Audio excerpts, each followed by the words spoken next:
A message to South Korea. North Korea says its new tactical guided weapon was fired upon Kim Jong-un's personal orders as a solemn warning to Seoul. The North is not happy with planned joint South Korea-US military drills. Rising fears the North's actions will hinder chances of Pyongyang and Washington restarting nuclear talks anytime soon. US lawmakers are calling for new sanctions. President Trump has yet to comment on the matter. Plus, twisting the knife even further. On top of crushing trade curbs on South Korea, Japan looks set to remove Seoul from its whitelist of countries that receive preferential trade treatment. It's due to take effect next month.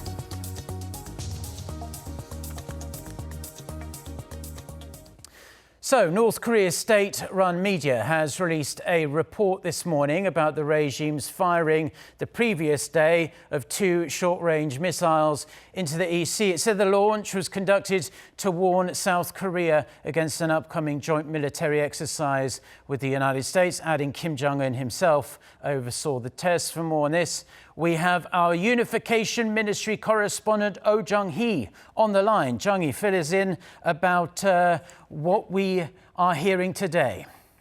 Mark, we have to note the fact that Pyongyang's state-run media clearly stated and emphasized that yesterday's missile launch was an intended show of force.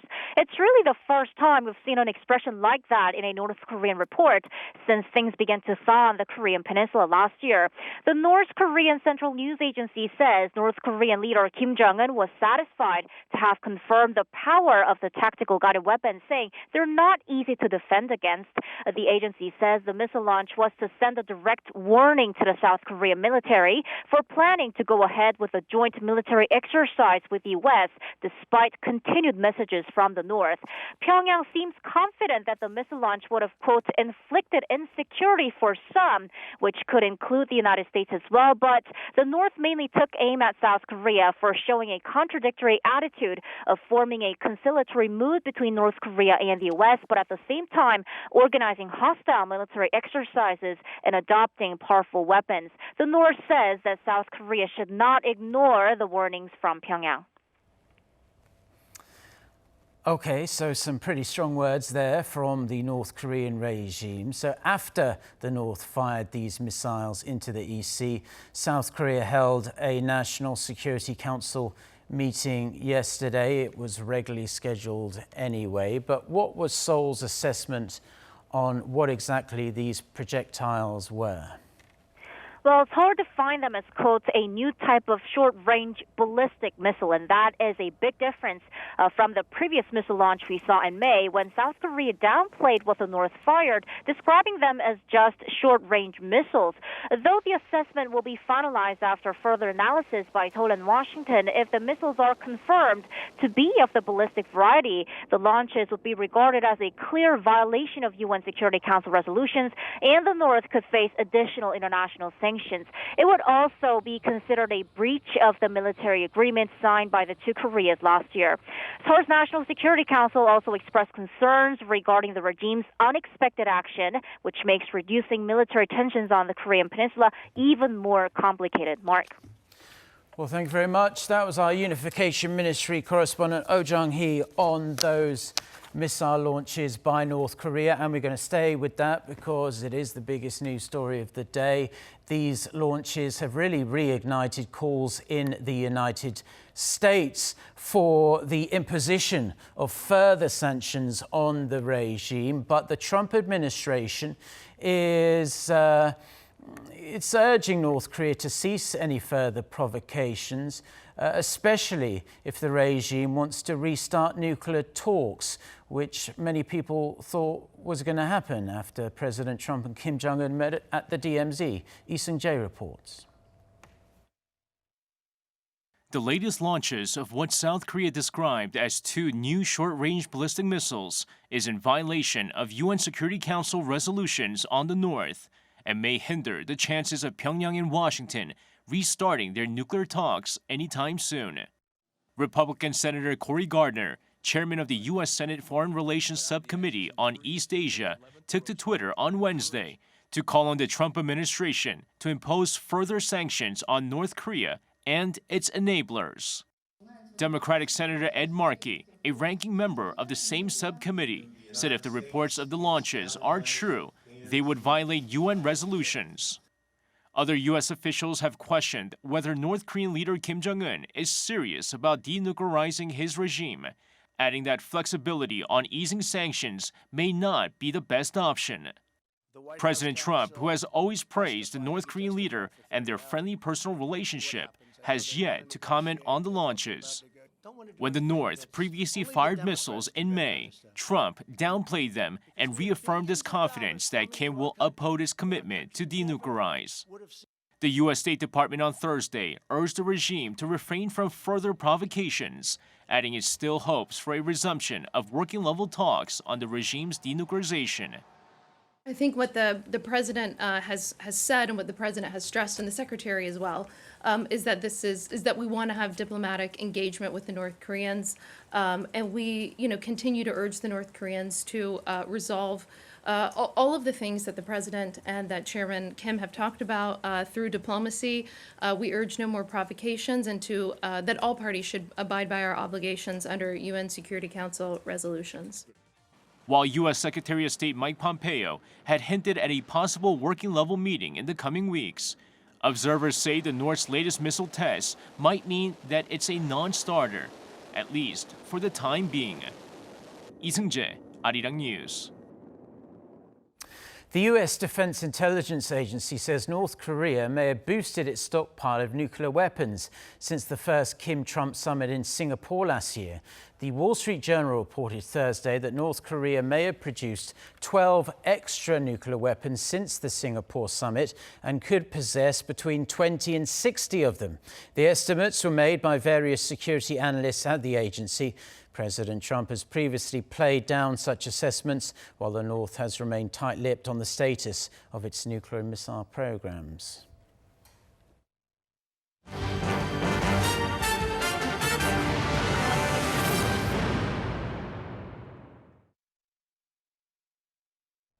Now, Japan is expected to approve a revised rule for removing South Korea from its whitelist of countries that enjoy expedited procedures for export controls, and they're expected to vote on this next Friday. That's August 2nd. According to the Japanese daily Yomiuri Shimbun on Friday, Japan plans to pass the revised rule at a cabinet meeting on that day. Now, if the revised rule passes, which it in all likelihood will, it will go into effect 21 days after being approved. South Korea's foreign minister will step up diplomacy in a bid to reverse Japan's export control measures when she attends the ASEAN Regional Forum in Thailand. Kang Kyung-hwa is said to have arranged meetings with 8 foreign ministers on the sidelines of the South Korea-ASEAN foreign ministers meeting in Bangkok from July 31st to August 3rd. Kang will stress the importance of a free and fair trade environment and call for Japan to promptly retract its improper export curbs. Kang has yet to set up a meeting with her Japanese counterpart Taro Kono. And a parliamentary delegation from South Korea is in Washington for meeting with American lawmakers in a bid to resolve, hopefully, the Seoul-Tokyo trade spat. The 7-member group met Thursday with Senator Tom Cotton. He is member of the Committee on Armed Services, as well as Representative Ted Yoho, among others. Speaking after those talks, Jung Se-gyun, who's leading Seoul's delegation, said the U.S. generally understands Seoul's position and that Japan's move goes against free trade principles, but it's difficult for them to get directly involved. On Friday, the delegation will attend a biannual meeting with U.S. and Japanese lawmakers. South Korea and Russia held working-level talks in Seoul on Thursday over a recent incident in which a Russian warplane apparently violated South Korean airspace, promptly forcing the South Korean Air Force to fire warning shots. Kan Hyung-woo reports. South Korea's Ministry of National Defense gave the evidence of a Russian warplane's intrusion into Korean airspace to the Russian military officials on Thursday. Holding working-level talks with the Russian military attaché at Seoul's defense ministry earlier in the day, the South Korean side explained in detail the evidence that confirms the Russian warplane's violation of Korean airspace. The defense ministry added that the Russian side said it will promptly pass on the information to Moscow's defense ministry for the ongoing investigation into the incident. Coming out of the working-level talks, the Russian military attaché who expressed regret over the incident when summoned on Tuesday did not make any comment. The two countries have been at odds over the flight route of a Russian warplane. Seoul has said that a Russian A-50 aircraft intruded Korean airspace over the East Sea twice near Dokdo Island. But the Russian embassy in South Korea tweeted that Moscow has not confirmed any airspace intrusion, and it plans to investigate the situation before giving its official stance to Seoul. China, which conducted the joint flight drill with Russia, sided with Moscow on the issue. During the flight, the bombers of the two air forces strictly observed the relevant provisions of international law and never entered other countries' territorial airspace. But the newly appointed U.S. Defense Secretary Mark Esper said a Russian warplane crossed into South Korean airspace, and it's not new that Russians have been flying routes south. Esper added that he will discuss the incident when he is next in the region. Kang-yu, Arirang News. Now, South Korea's composite consumer sentiment fell for the third month in a row in July. According to the Bank of Korea, the figure stands at 95.9. For this month, that's down 1.6 points from June. It's the lowest level since last November. The central bank attributed the fall to Japan's export curbs on South Korea, the ongoing US-China trade war, sluggish export growth and falling stock prices. The index is below 100, indicating pessimists on the economy outnumber optimists. So it really is a wet, dark and gloomy day here in South Korea. We are talking torrential showers with heavy rain warnings in place for the northern parts of the country, including here in Seoul. For more, let's go over to our Lee Ji-hyun at the Weather Center a bit earlier than we normally do, but that's fine anyway. Ji-hyun, it's really pouring down there, out there this morning, and it seems to be getting worse. How exactly is the forecast looking? Good morning, Mark. What a day. It was one tough morning commute. The weather agency issued season's first heavy rain warning for Seoul and its surrounding areas about 3 hours ago, and it's been pouring down since then. And we can expect to see even heavier showers later. Central western regions will see up to 300 millimeters of torrential showers into Sunday, and such heavy downpours bring the chance for flash flooding, and drivers need to be extra careful. Heavy rain alerts are in place for central parts of the country. Further north is under a heavy rain warning, and the powerful showers will gradually expand to more regions today. Meanwhile, a heat wave advisory remains in place for parts of Gyeongsang-Bukdo province and over in Daegu. Daily highs will be similar to yesterday in most parts, ranging from 27 to 33 degrees Celsius. But after this last round of monsoon rain lets up, the peak summer vacation season arrives, which is also the hottest time of the summer here in Korea. That's all for now, but be on alert for more heavy rain and stay safe.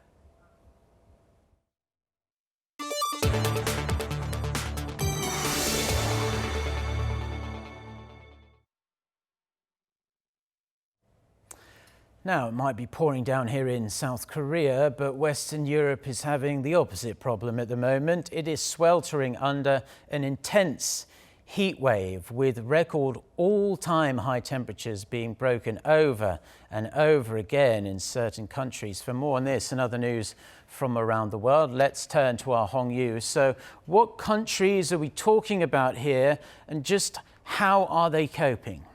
Well, Mark, countries in Western Europe such as Belgium, the Netherlands and Germany smashed all-time temperature records on Thursday afternoon because of this heat wave. Belgium topped all-time records twice on the same day, with the mercury touching 40.7 degrees Celsius. Northern Germany set a new national temperature record at least 3 times Thursday, with the highest hitting 42.6 degrees Celsius. This second heat wave of the month arrived from the Sahara Desert as its cauldron of hot air was pushed up north by high pressure into the European continent. Climate scientists warn this could become the new normal as a result of global warming from greenhouse gas emissions. In attempts to deal with the sizzling weather, Europeans and tourists were seen jumping into fountains, lakes, rivers, and the sea. The heat wave is worse for them to deal with, as many countries in Europe do not have air conditioning installed indoors. Under heat alerts, governments are advising people to stay indoors and well hydrated. The U.S. government has ordered the death penalty be reinstated for the first time in 16 years. Attorney General William Barr directed the Justice Department on Thursday to schedule the execution of 5 inmates in December and January after adopting a new rule for carrying out the death penalty. All 5 were convicted of murdering children, and 4 of the 5 had also killed adults. Barr said the government owes it to the victims and their families to carry out the sentence imposed by justice system. The last federal execution in the U.S. occurred in 2003 for an inmate who had raped and murdered a teenage female soldier. Britain is sending a warship to escort all British-flagged vessels through the Strait of Hormuz amid the ongoing tension between Iran and the West. The move comes as Iranian commandos seized a British-flagged tanker in the region last Friday. The seizure was in response to British forces capturing an Iranian oil tanker near Gibraltar that was accused of violating sanctions on Syria. A British government spokesperson says the Royal Navy will accompany all British-flagged ships through the Strait of Hormuz should sufficient notice be given of their passage.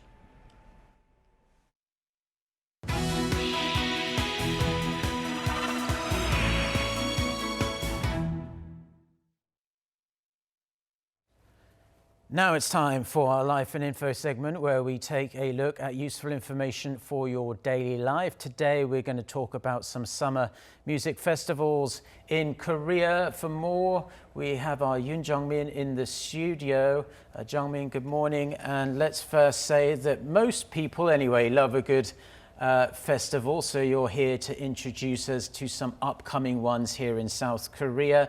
So give us the goods on that, and also for first-timers who might be wondering how to go about enjoying the festival experience. Do you have any tips for them?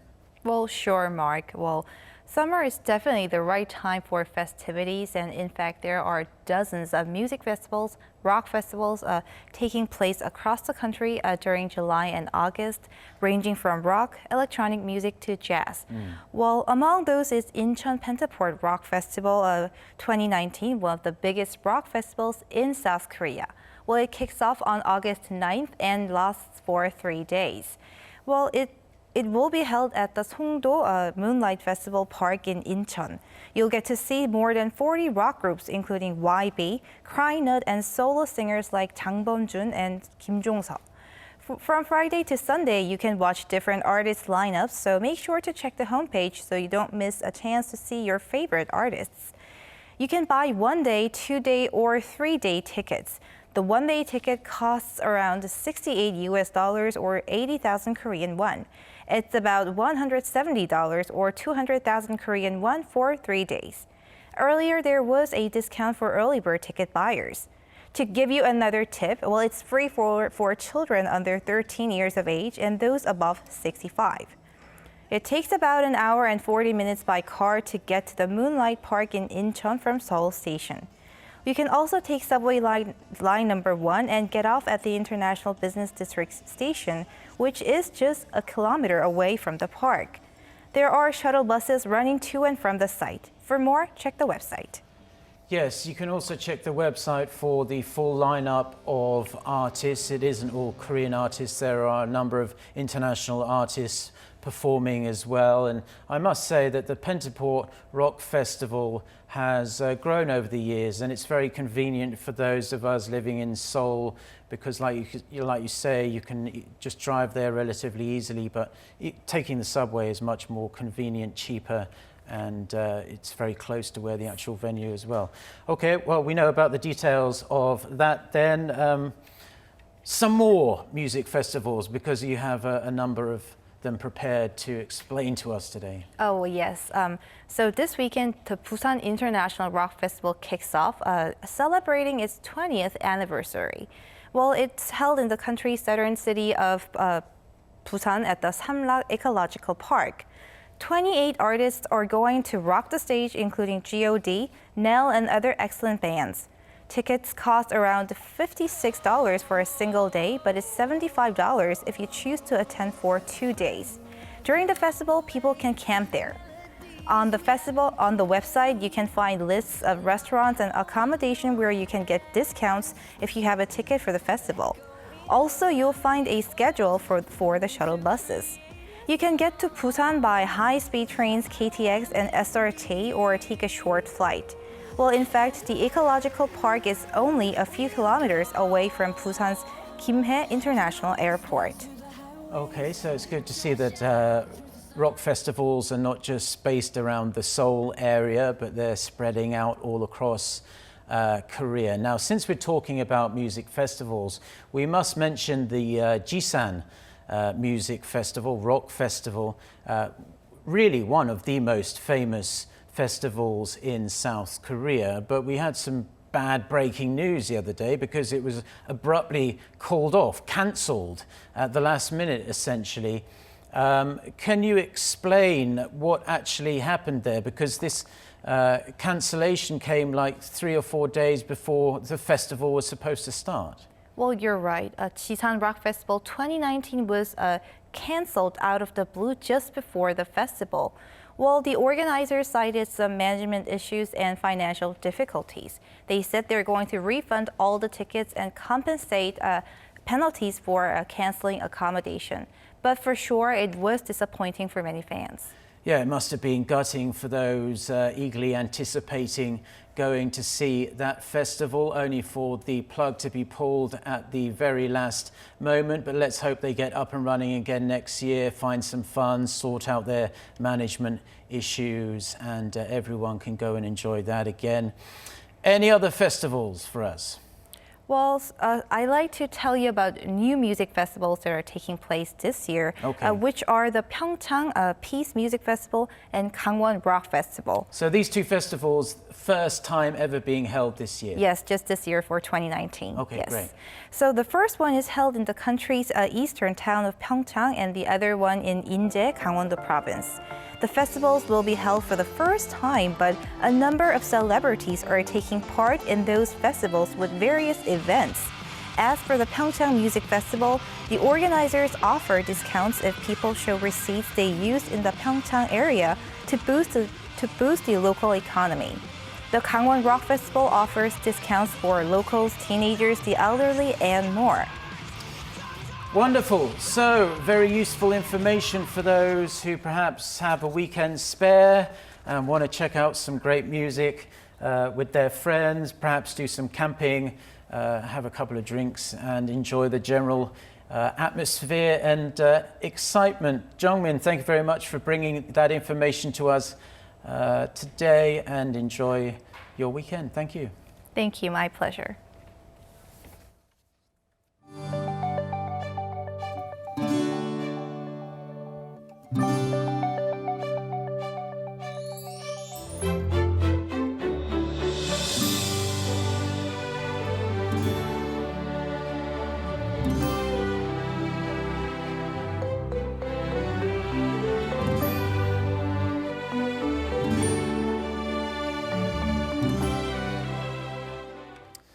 Now, heavy rain was absolutely no obstacle for young Korean footballers looking to learn from a couple of legendary players. On the eve of the match between the K-League All-Star team and the Italian League champions Juventus, retired players from the Italian side were in Seoul on Thursday to teach some young footballers. Around 100 extremely lucky and excited youngsters gathered near Seoul World Cup Stadium to meet the stars they'd only ever seen on TV before.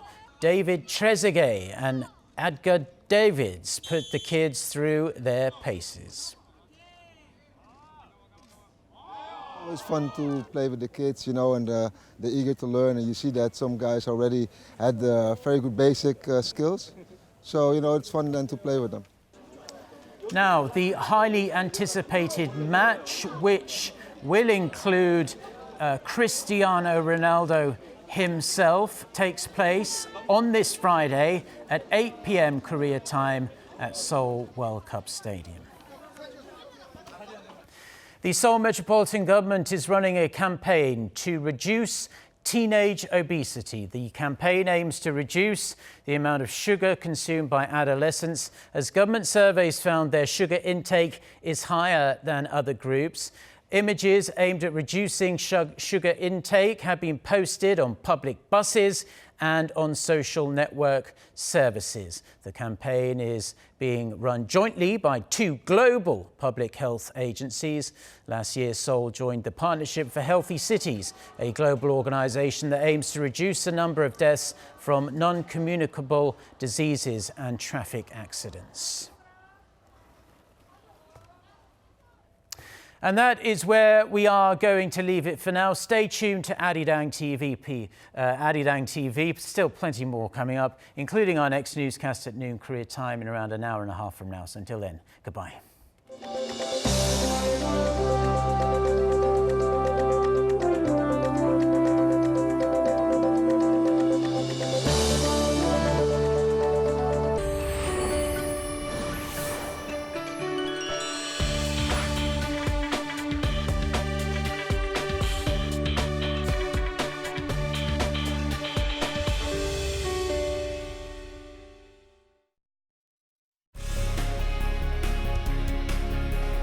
What can the store be?